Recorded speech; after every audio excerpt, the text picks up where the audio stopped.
दोस्तों स्वागत है आप सभी का आपके अपने YouTube चैनल इंग्लिशानियत पर। और आज से हमारा लिंग्विस्टिक्स और ट्रांसलेशन स्टडीज़ की जो सीरीज़ शुरू हो रही है उसमें आज का हमारा पहला वीडियो है जो कि रिलेट करता है ट्रांसलेशन के इंट्रोडक्शन से। और आज का जो हमारा टॉपिक रहेगा वो है a brief history and significance of translation in a multilinguistic and multicultural society like India. तो ये हमारा आज का टॉपिक होने वाला है जो कि ये पूरा वीडियो बन के हमारा कंप्लीट होगा 2 पार्ट्स में, क्योंकि ये बहुत ही लेंदी वीडियो हो जाएगा। मैं कोशिश करूँगा जितने अच्छे से आपको समझा सकूँ, क्योंकि मैं शॉर्ट में भी बना सकता था, लेकिन मैं नहीं चाहूँगा कि आपको थोड़ी सी ही नॉलेज मिले। मैं चाहूँगा कि कम से कम समय में आपको इतने अच्छे से मैं बता सकूँ कि आपके एग्ज़ाम्स में आप उसको अच्छे से लिख सकें। तो इसलिए आज का जो हमारा पहला पार्ट होगा उसमें हम बस एक ब्रीफ हिस्ट्री के बारे में डिस्कस करेंगे ट्रांसलेशन के, जिसमें हम डिस्कस करने वाले हैं history of first known translation, translation of religious text, famous translators in history and modern translation. और मॉडर्न ट्रांसलेशन के अंदर जो भी हमारे आते हैं आज के समय में, जैसे भी हम ट्रांसलेट करते हैं वो क्या करते हैं, वो सब हम लोग वीडियो के साथ साथ समझेंगे। तो अगर आपको अच्छे से समझना है तो आप वीडियो के लास्ट तक जरूर बने रहिएगा। इसके बाद जो हमारा वीडियो आएगा वो पार्ट 2 में, उसमें हम डिस्कस करने वाले हैं significance of translation in a multilinguistic and multicultural society like India. तो बिना किसी देरी के आज की अपनी वीडियो शुरू करते हैं, लेकिन उससे पहले अगर अभी तक आपने इस चैनल को सब्सक्राइब नहीं किया है तो प्लीज़ चैनल को सब्सक्राइब कर दें, वीडियो को लाइक कर दें और अपने दोस्तों के साथ इसको जरूर शेयर करें। तो चलिए बिना किसी देरी के आज की अपनी हम वीडियो शुरू करते हैं।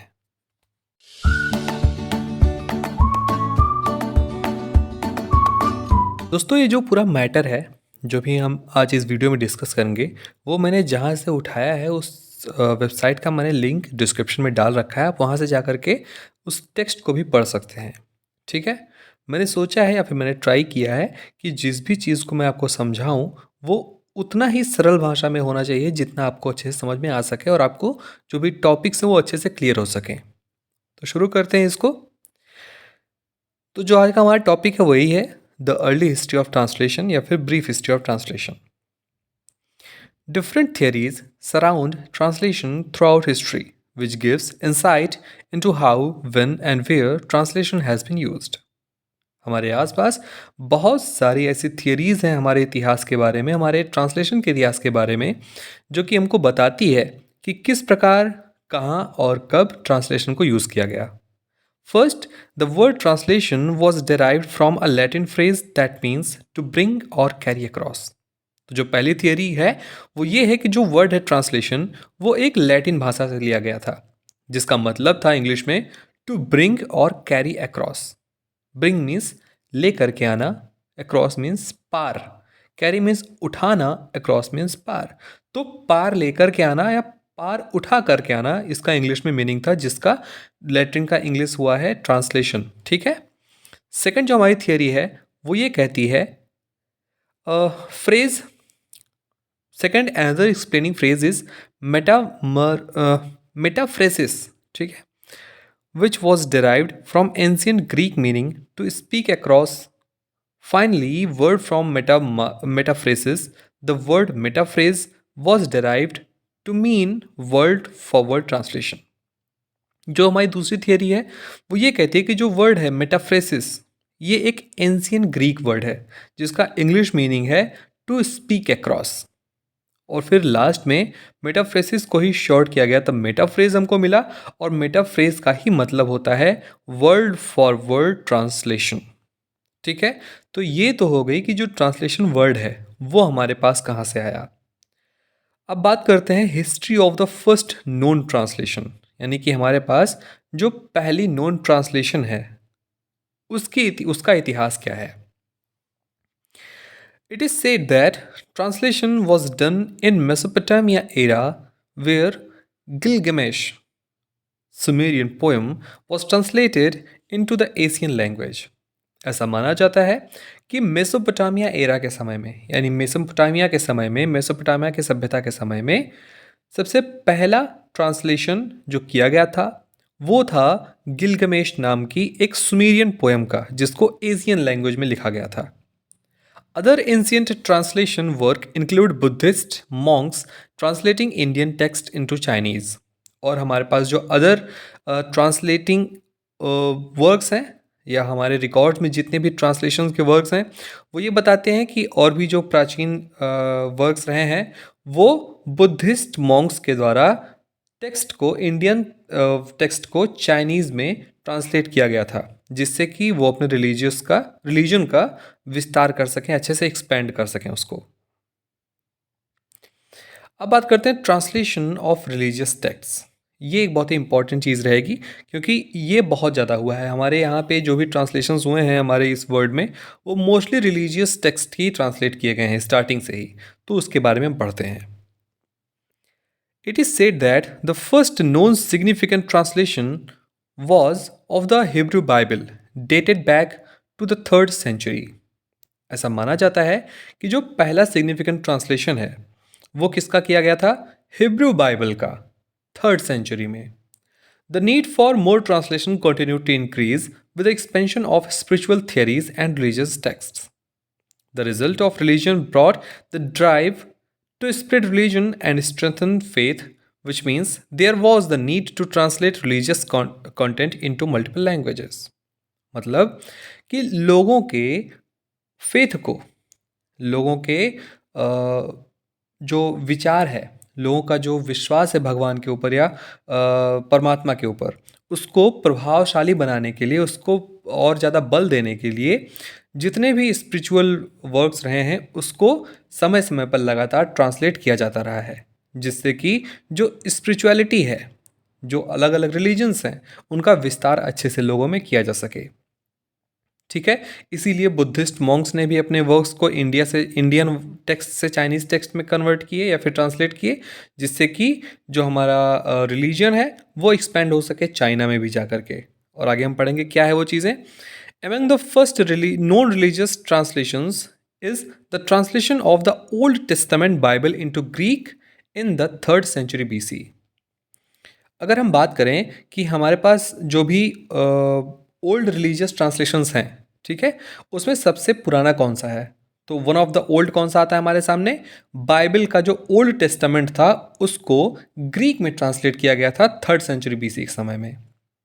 और उस ट्रांसलेशन को क्या कहा गया? सेप्टुजिएंट या सेप्टुअजाइंट, जिसका मतलब होता है the translation of Bible from Hebrew to Greek. ठीक है, सेप्टुअजाइंट को क्या कहते हैं? Translation of the Bible into Hebrew to Greek, यानी हिब्रू से ग्रीक में बाइबल का translation. The translation of the Bible into Greek became the basis of the future Bible translations that followed in multiple languages. और जो Hebrew language से Greek language में Bible का translation हो गया, तो उसके बाद जो ग्रीक लैंग्वेज वाला बाइबल था वही मेन बेस बना जो आगे की कई बाइबल के ट्रांसलेशन को पब्लिश कराया गया। यानी कि ग्रीक वाला जो बाइबल था, ग्रीक टेक्स्ट में लिखा हुआ, उसी को बेस बना करके आगे बहुत सारे लोगों ने अलग अलग लैंग्वेज में उसको ट्रांसलेट करा। बिकॉज क्योंकि religion played a huge part in the development of translation. The early church named Jerome as the translation patron saint. In the 4th century AD, Saint Jerome translated the Bible to Latin, and the Latin Bible became predominantly used in the Roman Catholic Church. तो religion जो है वो लोगों के जो translation का development है उसमें बहुत ही बड़ा रोल अदा किया है रिलीजन ने। ठीक है, तो इसीलिए जो सेंट जेरोम थे उन्होंने 4th सेंचुरी एडी के समय में बाइबल को लेटिन भाषा में उसको पब्लिश करा या फिर उसको ट्रांसलेट करा। और फिर जो लेटिन बाइबल था वो उस समय के बाद से रोमन कैथोलिक चर्च का एक बहुत ही मुख्य रूप से प्रयोग किया जाने वाला टेक्स्ट बन चुका था। ठीक है, जो कि किसने किया था? सेंट जेरोम ने। कब किया था? 4th century AD. तो ये तो हो गई हमारे रिलीजियस टेक्स्ट की बात। और बात करते हैं फेमस ट्रांसलेटर्स की। हमारे इतिहास में बहुत ही फेमस जो ट्रांसलेटर्स हुए उनके बारे में। Some translators were unnamed because translation work was dangerous at the time. शुरुआत के समय में जो ट्रांसलेशन वर्क था वो बहुत ही ख़तरनाक एक काम था, इसलिए कुछ ट्रांसलेटर्स हमको नहीं पता चले कि किसने कब क्या ट्रांसलेट किया था, या जो हमारे ओल्ड वर्क्स मिले हैं उसको किसने ट्रांसलेट किया था। आगे वो बताते हैं, या फिर यहाँ पर लिखा जाता है, some lost lives because of translating. कुछ ने अपने जीवन भी खत्म कर लिए सिर्फ ट्रांसलेटिंग की वजह से। फॉर इंस्टेंस विलियम टिंडेल, इनका आप नाम याद रखिएगा, बहुत ही इंपॉर्टेंट पर्सन है। ये एक ट्रांसलेटर थे जिन्होंने बाइबल को इंग्लिश लैंग्वेज में ट्रांसलेट किया था, और इस काम की वजह से इनको 1536 में मृत्युदंड दिया गया था हॉलैंड में। ठीक है। Other famous translators include Constance Garnett, who translated several Russian classics such as Tolstoy and Gogol into English in 19th century.